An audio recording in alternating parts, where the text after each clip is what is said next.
अगर कभी मेरी याद आए, अगर कभी मेरी याद आए तो चांद रातों की नरम दिलगीर रोशनी में किसी सितारे को देख लेना।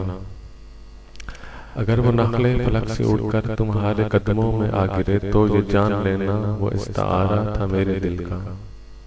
अगर ना आए, अगर ना आए, मगर ये मुमकिन नहीं किस तरह है कि तुम किसी पर निगाह डालो तो उसकी दीवारें जान न टूटे, वो अपनी हस्ती न भूल जाए।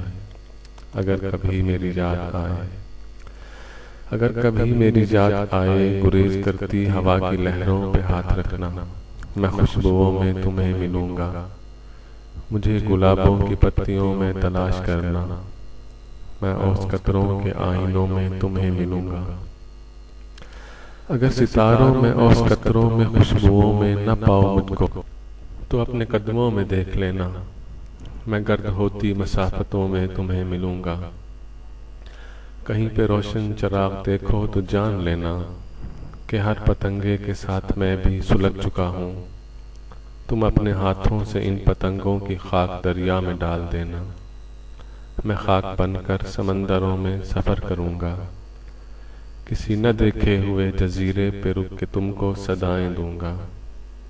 समंदरों के सफ़र पे निकलो तो उस जजीरे पे भी उतरना।